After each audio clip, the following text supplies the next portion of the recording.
کیا روس کے اپنے مفادات نہیں ہے سر اس میں؟ شکست کے بہت مفادات ہیں، مفادات دیکھیں نا، مسئلہ یہ ہے، ایسا قرآن بڑا اس میں واضح ہے. جی قرآن نے کیا ہے، سورہ مائدہ کی 82ویں آیت ہے، اس میں ایک لفظ ہے وَلَتَجِدَنَّ، یعنی تم جان لوگے. جی ٹھیک ہے، اشد الناس، تم میں سے مخالف ترین تمہارے مسلمانوں کے یا تو یہودی ہوں گے اور یا وہ لوگ ہوں گے جو کھلا شرک کرتے ہیں، اور جبکہ تمہارے ساتھ جو لوگ چلنے والے ہوں گے، تمہیں دوست اگر ملیں گے تو وہ لوگ جو عیسائی کہلوانا پسند کرتے ہیں. اب اس وقت یورپ کے اندر جو لوگ ہیں، مطلب جو کہ فرانس میں، انگلینڈ میں، ان سے پوچھو کون ہے، وہ کہتا ہے میں فرینچ ہوں.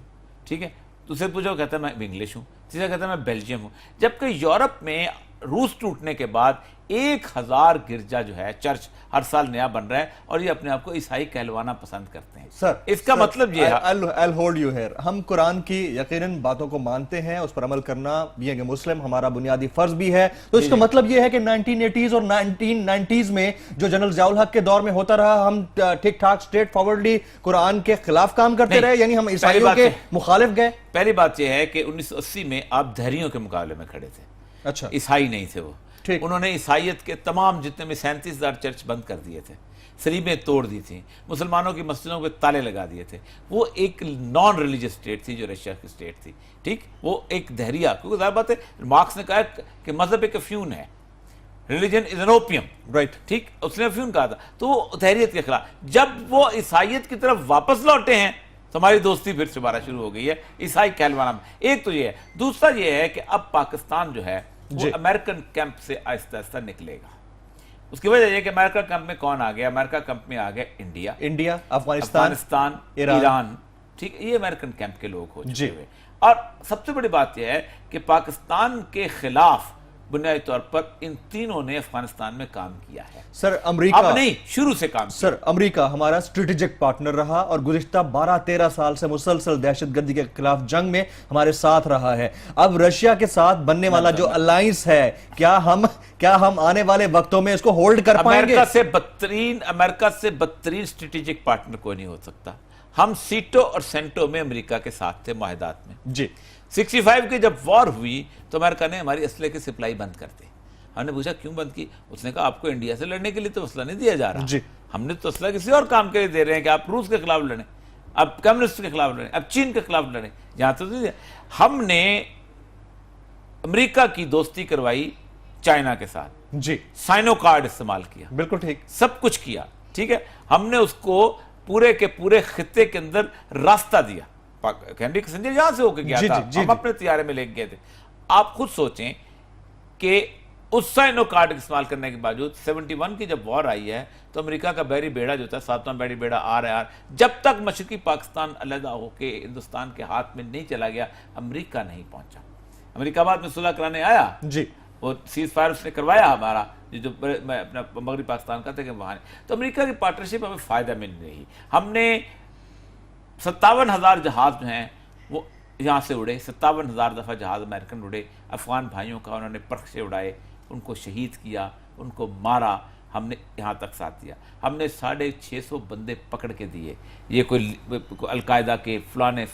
ہم نے ملا عبدالسلام ضعیف جیسے سفارت خار کو پکڑ کے دیا.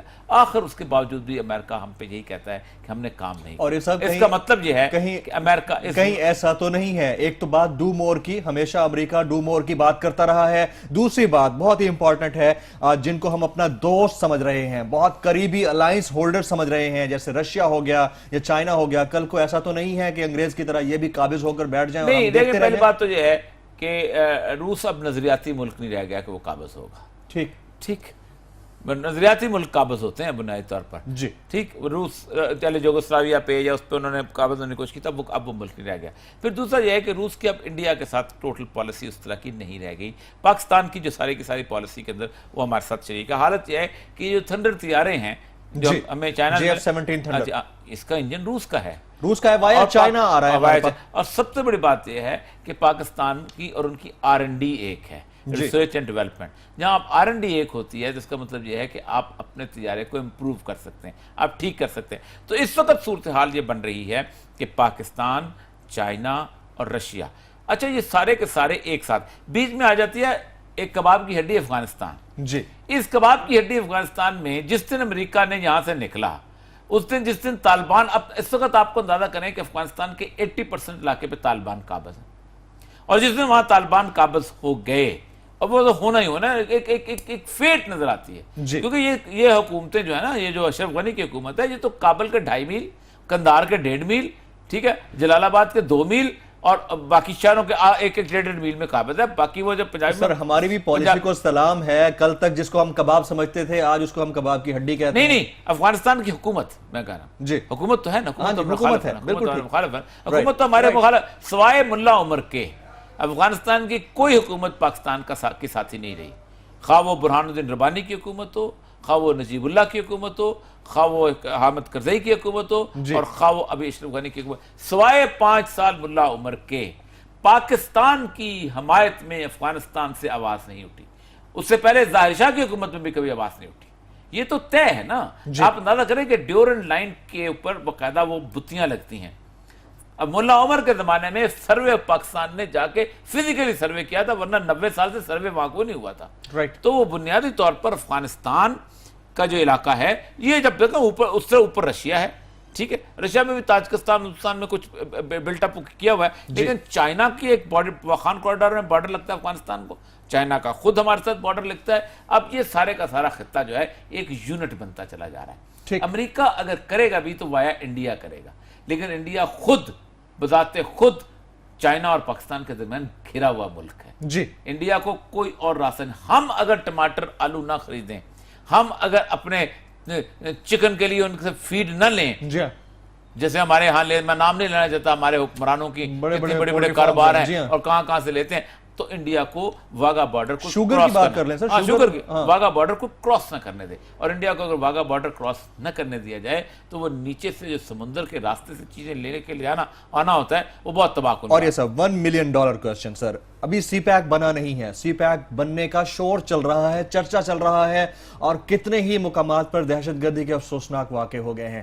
اب ہمارے ساتھ رشیا مل رہا ہے، گرم پانیوں تک رسائی مل گئی، اب ہمارے ساتھ چائنا مل رہا ہے، ہم ایک کولیبریشن بننے جا رہے ہیں. تو ایسی صورت میں ہم کنٹین کیسے کر پائیں گے تمام سیکیورٹی کی صورتحال کو؟ خدا نہ خواستہ بعد میں بھی تو واقعات ہو سکتے ہیں. دیکھیں، پہلی بات تو یہ ہے کہ راستے کا جو تحفظ ہوتا ہے نا، جی، وہ لوگ کرتے ہیں جو راستے پہ چلتے ہیں. سویز جس وقت بنی تھی تو اس کا تحفظ فرینچ اور برٹش دونوں نے مل کے کیا تھا. حالانکہ اس وقت سویز کے اوپر بہت خطرناک صورتحال تھی، اس طرح اسرائیل آ رہا تھا، وہاں پر آبادی شروع ہو رہی تھی، کرائسس بن رہا تھا نا، لیکن سویز کو انہوں نے چلنے دیا. راستہ ایک دفعہ چل پڑا تو پھر اس روڈ کا تحفظ کرنے والے لوگ خود پہنچیں گے، ہمیں کوئی زیادہ تحفظ کرنے کی ضرورت نہیں پڑے گی انشاءاللہ. بالکل ٹھیک ہے جی. اور یہ مقبول جان صاحب کے یہ کمنٹس کہ راستہ بن گیا تو راستے کا تحفظ کرنے والے لوگ خود ہوں گے.